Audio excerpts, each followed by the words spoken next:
And this is not a sound stage. We are sitting in my den at home. I'm here with Mr. Tom Shales, who's a television critic for the Washington Post, Pulitzer Prize-winning television critic. Tom, nice to see you. Thanks for coming over. Thank you, Gary. I feel like I might be compromising my integrity as a critic, though, by doing this. Maybe I should hate your next show or movie, whatever it is, just to prove that I haven't been bought. Well, let's go back to the very beginning. Indeed, before the beginning. Right. When did the idea first pop into your head that you were, instead of doing a talk show, like everybody else in show business, that you were going to do a show about a talk show? I actually had a time in my life when I was very seriously considering taking one of the late spots, or the late spot after Dave Letterman. I was sitting at a restaurant, and I knew that in Brentwood, I knew that day I had to finally make a decision on whether I was going to accept the late night spot after Dave. And I had had the idea for Larry Sanders years before that, and I thought, okay, do I want to do a talk show or do a show about a talk show? And, you know, it was a fantastic offer from CBS, and I was really tormented that day. And at the end of the day, I decided I wanted to do a show about a talk show, because I thought, you know, it would be more challenging, that I could stretch more as an actor and as a writer. And I just really also didn't think that on a daily basis I could hold up doing a talk show. I think that's a hard job, going on television every night. I always say one of the oddest things in the world is to be on TV every night. The only thing that's odder is wanting to be on TV every night. You actually had guest hosted as far back as when Johnny Carson was on, right? Right. I guest hosted The Tonight Show starting in '83. Many times. Yeah, many times. And so I had, you know, I had a lot of experience to bring to Larry Sanders. A lot of really funny, you know, experiences with Fred DeCordova and who was the producer of The Tonight Show, and Artie's patterned after him. And I think Larry's patterned after a combination of Johnny and Dave and Jay and me and Sally Jesse Raphael. Yeah. And not in that order. He's mostly Sally Jesse Raphael.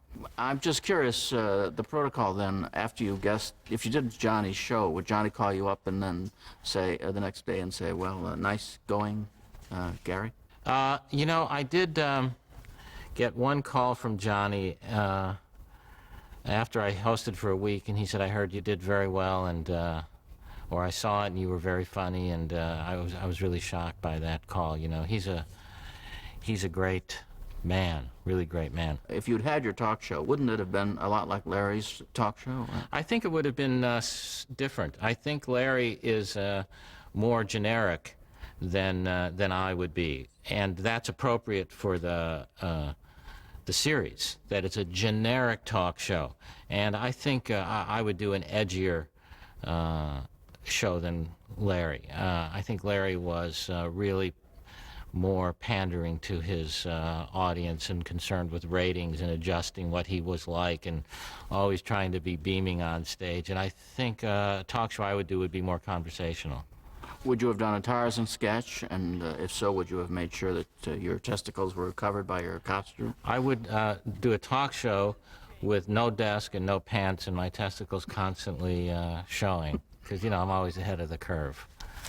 So once you had the idea and you turned down the executives at NBC and CBS, how long did it take to get the Larry Sanders Show going? I think it was about 2 years later, because Michael Fuchs, who was at HBO at the time, wanted to do a show about a guy who hosts a talk show, so it was just a perfect match. I talked to him and fortunately got an order for 13, which means I didn't have to do a pilot and then submit it and wait and see.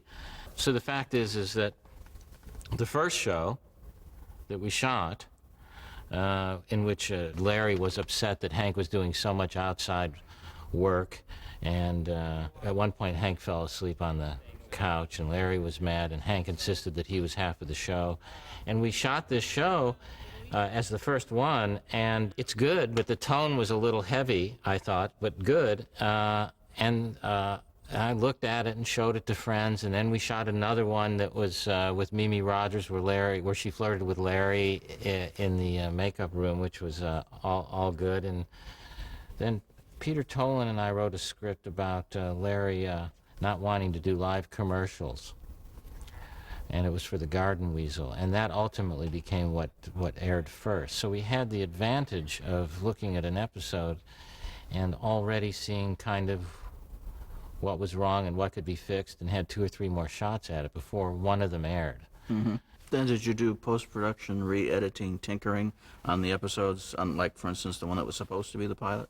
Or did it just air as it was? No, then the one that was supposed to be the pilot, we went back in and cut out. There were a lot of panning documentary kinds of shots that sort of take your mind off the comedy. It became a little heavy-handed. So we took just a lot of those moves out and tightened it up as much as we could, and it aired as the last episode of the first season.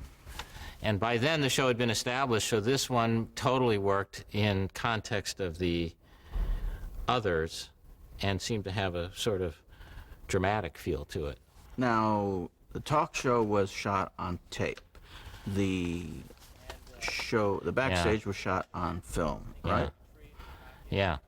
And sometimes you'd even intercut, like we'd be seeing the talk show, and you'd be talking to the camera, but then we'd cut to Rip Torn's point of view, Artie, and he'd be on film looking at it on a monitor, and this was all very clever, and it was extraordinarily ambitious. It was a lot of trouble to go to. Why was it worth it, I guess, is what I'm...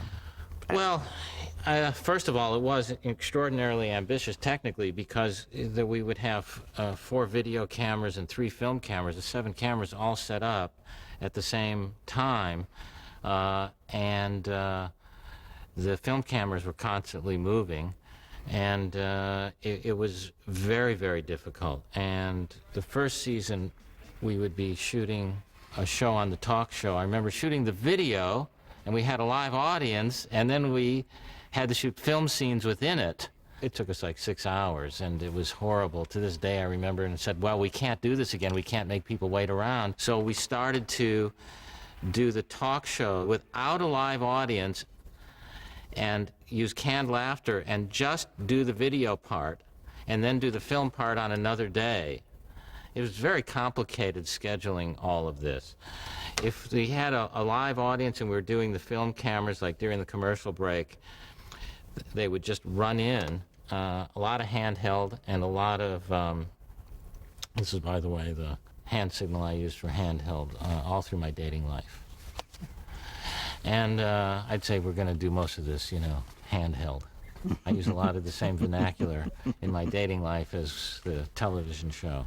So the film cameras would run in and always shoot also at a different angle, so that you could subtly feel, if you didn't know one was film and one was video, you could subtly feel that something was different and like you were looking in, and that was the documentary style. You could never shoot the film camera straight on if you were doing the video. It's very complicated and very clear. I was hardly ever confused. How did you get a studio audience to show up to tape just like 18 minutes of a Larry Sanders talk show? Until we built the fan base, we had to have what in LA is called an audience service that brings in busloads of people from different places. I'm not sure where they come in from.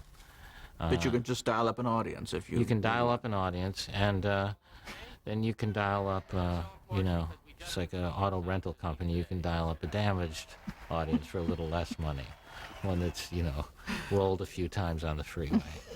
And we had a lot of those to begin with, and coincidentally, one of my best friends was the fellow who did the audience warm-up, and he had a hard time of it. He had to explain to the audience that they were seeing a talk show part that was then going to be cut into a story, and then I would talk to the audience and explain it to them. And one of the most fascinating things was the audience completely bought the talk show as a real talk show and reacted just as they would if they were at the Tonight Show. And I remember Jeffrey Tambor, when we first did our talk show, we had a moment on the stage in front of the audience where he leaned over to me and he said, don't we need to explain to them what the story is so they know why I'm doing this or that? And I said, no, they'll totally react. He said, well, how will they know? I said, well, how do they know what Johnny or Jay or Dave went through that day? They are trained to react, and they'll buy whatever you do. And he couldn't believe it. I forget what the exact thing was, but he did it, and then he looked over at me, and the audience laughed, and he was shocked, because there is a certain communication now that talk shows and their audiences know what to do. Audiences know what to do, what their job is. It's almost as if they're on camera now, I think, and they hoot at the right place and laugh at the right place. The critics embraced you, didn't they, from the very beginning? Yeah, they did. Thank goodness, because we didn't have a big audience, so it's not like I would walk out on the street and people would go, oh my God, I love your show. So, I would read most of the reviews, because they were good, and I felt it was the only feedback we had, in a way. The casting of the show was part of its, for lack of a better word, brilliance. Jeffrey Tambor, where had you seen him, and what made him stand out in your head when you thought of a sidekick? My friend Alan Zweibel, who wrote my first show with me, said, an actor named Jeffrey Tambor read for me for something like a couple weeks ago, and he's hysterical. I didn't know much of Jeffrey's other work, because he's done other great work, and he was available and interested, and came in and read a scene that we videotaped, and it was exactly Hank and what he's like on the show right from the get-go. And he was so inventive in the audition, Larry wanted to get out of the room and get away from him. And Jeffrey, it wasn't in the script, picked up a chair and put it in front of the door so Larry couldn't leave. And so Larry was really trapped. And he was just brilliant, and was unpredictable, and caught me off guard, which is the kind of spontaneity I need to do my best work. Where are your pants? I flushed them down the toilet with the rest of tonight's show. Who'd you get to replace Roseanne? Did you get anybody? Oh, yes, indeed. Mr. Richard Simmons. The Rip Torn one is interesting. You want to hear the Rip Torn story? Have I ever told you the Rip Torn story? Please, I entreat you, I implore you, Mr. Shandling, tell me the Rip Torn story. Had Rip Torn done much comedy before? No, he came in for a meeting and wouldn't read, and came in with his agent, and sort of sat like this, and 3 weeks later I didn't know what to do, because I know he's brilliant, but just didn't know how it would feel to work with him, or if he could I couldn't get a feel for him. So I called him up and said, would you come in and just meet with me? And he said sure, and he came in and met with me in my office. It was just him and me, and we sat like this, really, and he said, I like the script, and I'd like to do this. And I said, well, would you read it with me, and no one else is here? And he said, no, I don't read, I just can't read. I don't want to audition, and I won't read. And I said, okay, I respect that. And I said, I'm really glad to sit and talk with you. And then he said, fuck it. And he picked up the script, and we read a scene, and I'll just never forget going home, being blown away, going, this guy is unbelievable. And I asked him, I said, have you done any series before? I mean, can your process work on a weekly basis? And he said, yeah, I've done series television. I've done Rawhide. That's what he said. And I said, that's good enough for me. And we hired him, and I swear to you, out of the blue, which is what his strength was, as a non sequitur, 6 episodes later, which is like 8 months later, we finished the scene, and he turned to me, and he said, I only did one Rawhide. Have you heard that story? No. The really tough part was casting Larry, because everybody was against me playing it, including, me. Was there worry about Larry not being likable enough? I mean, Larry is just an absolute palette of insecurities and paranoia, meaningless worries. some meaningful worries. as opposed to, what, other human beings who don't have those? I They're don't know. usually not portrayed. What HBO really wanted to do is why, and this is why it was a perfect fit, is do a show that was edgy in a way that depicted human beings with foibles. And so there was never any concern about any of the characters being slanted in any way. And my interest as a writer is to depict people who have problems, because I think that's the truth of the human condition. I think once you're on this planet, you're in for a ride.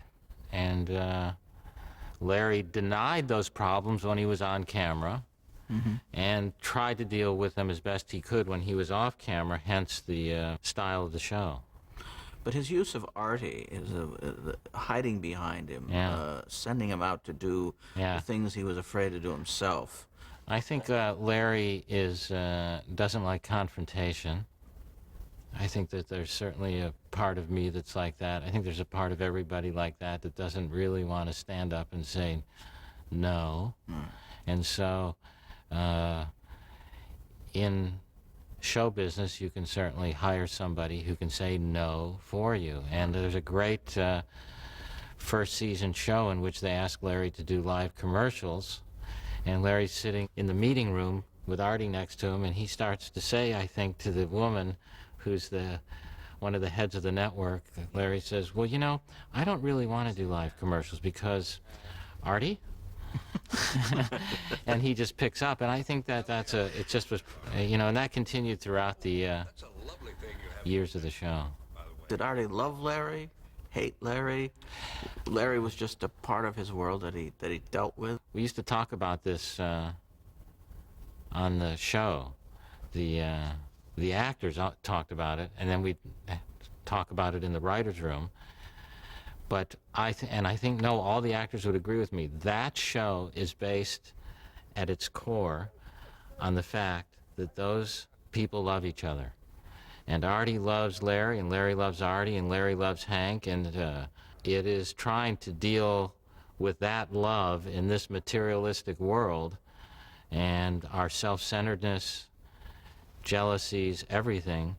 That is what the conflict of the show is. You have a man out there, meaning Larry, who wants the attention, wants the cameras on him, and is clearly self-centered, and yet loves these people, doesn't know how to express it. So in all the ways that you were on an orthodox show and a groundbreaking show and a break with tradition type show, when you get right down to it, you were kind of a family domestic sitcom. Yeah, I think that's really well put. I really believe that show would not work if that wasn't true. I've heard people describe it as a cynical show about unlikable people and da-da-da-da-da-da. But I know for a fact that without that kernel of truth that you're talking about, it would not function. You can't watch it. You can't watch it as a human being. Did stars ever balk, though, at coming on and sort of making fun of themselves? Some of them seem to really get with it and just relish the whole idea. What you find is that almost all the people we ask to do the show have that particular sense of humor and enjoy it and are willing to sort of be a little off color and do something they haven't done. David Duchovny not only was comfortable with the plot line where he sort of develops a crush on Larry, but he sort of helped think it up, or he contributed to that? I think it was purely his idea. We were playing basketball one day, and he said, I want to come on the show and have a crush on you. Well, change the tenor of the game. And, I'm usually the first to sort of get everything, but I said, well, you mean yourself? You'll come on and yourself and have, because, he's straight, just, period. So I said, so what do you mean? So he said, no, I want to have a crush on you, but I'm straight, and I just don't understand it. And I said, well, if you will do it, it sounds hysterical. One sort of risky step you took among millions, I guess, or hundreds, was to have Larry married that first season. I think by the end of the series, we always laughed about it because we lost track of his history, whether he was married 3 or 4 times.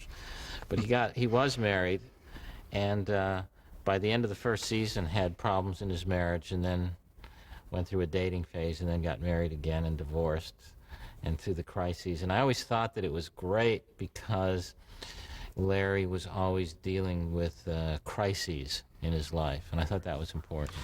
Why did you invite Roseanne on the show, and was she as much trouble as she's supposed to be on a set?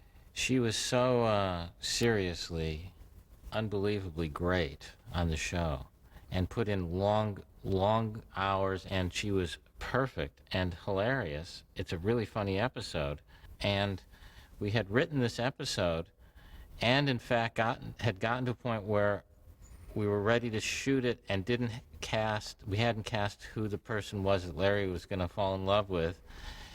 And we looked around on that lot, that CBS Radford lot, and thought who would be right, because it's a last minute thing and easy for someone to come over. And Roseanne was also on her offices were next to ours. And I called her and asked her, and she said sure. And I remember specifically the amount of time she put in.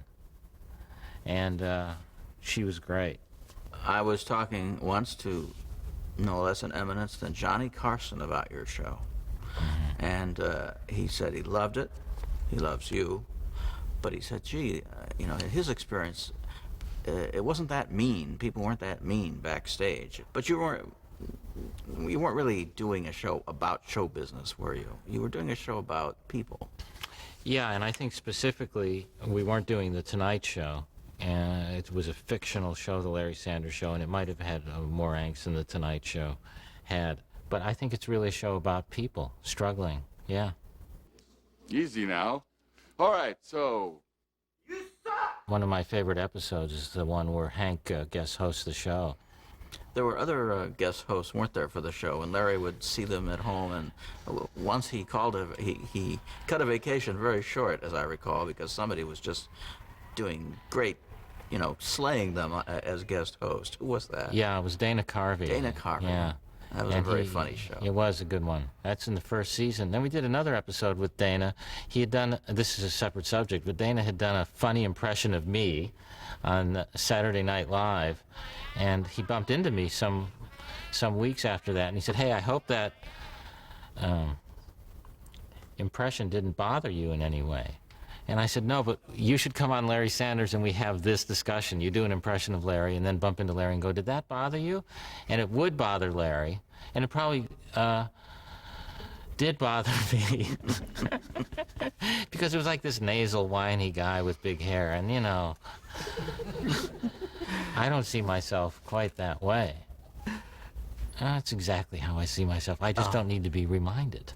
Well, I was on one of the shows. Everybody was so nice to me, and you sent flowers to my dressing room. And what was I like? You were charming, except once at one point I said to you, we were waiting to do a retake because you had screwed up. And I couldn't think of anything else to say, so I said, nice suit, and you said, this is Larry's suit, and sort of snapped at me. Yeah. I guess I'd broken through the fourth wall or the fifth wall or the sixth wall. Well, you had stumbled into the dressing room. Oh, that's it. Yeah. I was startled. What about shooting the last show? That's always an emotional experience. I suppose even on a flop show, it's an emotional experience. But particularly, but you were not in that situation. But what was it like? The show itself was almost an hour long, as I recall, and it was a great show. Did you all get sloppily sentimental as things were fading down? Well, sloppily makes it sound like there was saliva where it shouldn't be. But the fact is that the last episode was very parallel to what was happening in real life, which was the ending of the series and the ending of the talk show. And I think a lot of that sentiment was truly felt. And then, as the characters would do on the Larry Sanders Show, desperately an attempt was made to deny that emotion and cover it and be okay. And there's a great scene in the final episode where Artie says, "Come on, everybody, it's all okay. Larry doesn't want to see any emotion. Let's get through this show. It's going to be fantastic." And then he makes the long walk on his own that goes on silently for a minute and a half until he's in the wardrobe room, and then he cries by himself. Do you think Larry Sanders, where is Larry now? Now that his talk show has ended and he's been off the air for a few years, he must be doing something. Well, he couldn't be like Johnny, just go to the mountaintop and wait. No, I think we were toying with an idea in the last episode that Larry would end up buying a house next to Johnny and he'd be sitting on the beach just waving at him, but we didn't go that way. No, Larry's probably sitting around considering going back into television, I suppose. Well, it's something, not this, of course. This is not something you can always be proud of, but the show is something you can always be proud of, and that could never be taken away from That's you. sweet It of must you. be a wonderful, wonderful feeling. There's a great sense of accomplishment in this show. I'm proud of the show. I think it's absolutely held a consistency for the over the years, and I'm really proud of the show. And I think it's really funny. I had to watch some of the episodes to prepare to comment on them in the DVD, and I have to say I found myself laughing, which was embarrassing because I was laughing at myself and the others. And but I think the show's funny. I'm proud of it. Well, Tom, I'm going to go get something to eat, and let me show you where the pool is. Okay.